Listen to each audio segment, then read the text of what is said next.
Alors, exercice 42, page 206.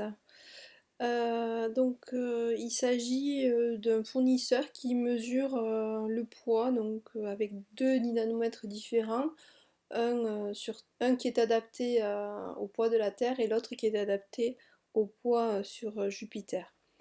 Premièrement, on demande de déterminer graphiquement l'intensité de pesanteur. À partir donc du graphique, vous avez un graphique qui représente P en fonction de M. Ça veut dire qu'il y a une proportionnalité puisque vous avez une droite qui passe par l'origine. Proportionnalité entre P et M, et le coefficient de proportionnalité, c'est donc l'intensité de pesanteur. Donc vous pouvez écrire P égale K fois M, K étant le coefficient de proportionnalité, et ici K c'est donc petit g, c'est-à-dire l'intensité pesanteur. Donc pour classique, pour déterminer le coefficient de proportionnalité de manière graphique, ça revient à déterminer le coefficient directeur de la droite. Ici, c'est facile parce que la droite passe par 0. Donc il faut donc que je relève un point bien placé, plutôt bien placé, c'est-à-dire un point où on peut lire les coordonnées facilement, enfin, c'est-à-dire des coordonnées entières. Alors moi je prends le choix de prendre 20 newtons et 800 kg. Vous voyez que ça se croise ici au niveau de la courbe. C'est pas un point qui existait, c'est bien un point quelconque de la courbe. Je choisis de manière à pouvoir lire les coordonnées assez facilement sans avoir recours à des calculs de mise à échelle ou autre. Donc là, je vois vraiment bien que ce point-là a pour ordonnée 20 newtons et pour abscisse 800 kg. Donc j'en déduis que le poids il fait 20 newtons et que la masse elle fait 800 grammes. Elle n'est pas en kilos, c'est en 800 grammes.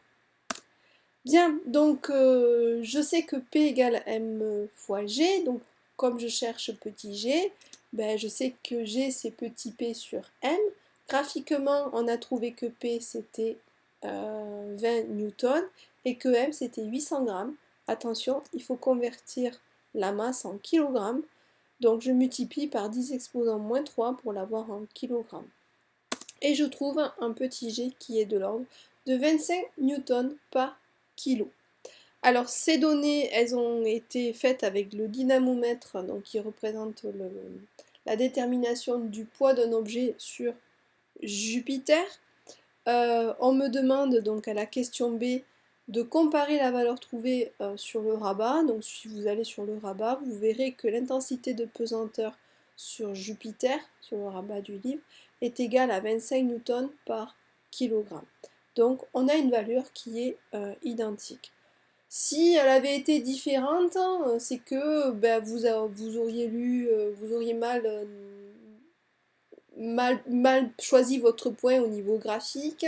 C'est que les graduations au niveau du dynamomètre, pareil, quand vous faites la lecture, c'est pas d'une précision extrême. Voilà, il faut penser à toutes les erreurs que vous pouvez commettre, mais il faut pas non plus que ce soit un gros écart. Hein. Les écarts au niveau des intensités pesanteurs, ici, ça va se jouer au dixième près.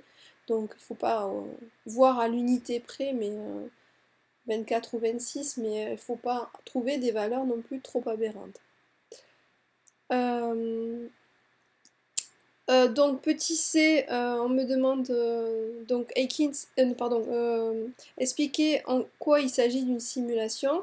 Donc on vous donne ces documents-là, donc vous voyez que vous avez les mêmes graduations sur les deux dynamomètres, sauf que bon, les valeurs sont adaptées au niveau de Jupiter et au niveau de la Terre.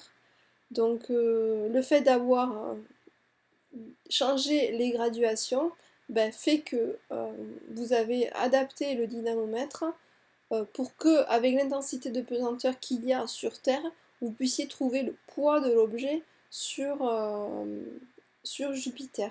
Donc il suffit pour cela donc, de bien calculer le prorata de l'intensité de pesanteur entre Jupiter et Terre et d'en modifier donc les graduations. Donc ça c'est une simulation, c'est-à-dire qu'on n'est pas allé sur Jupiter pour mesurer le poids d'un objet. Voilà. Voilà pour cet exercice.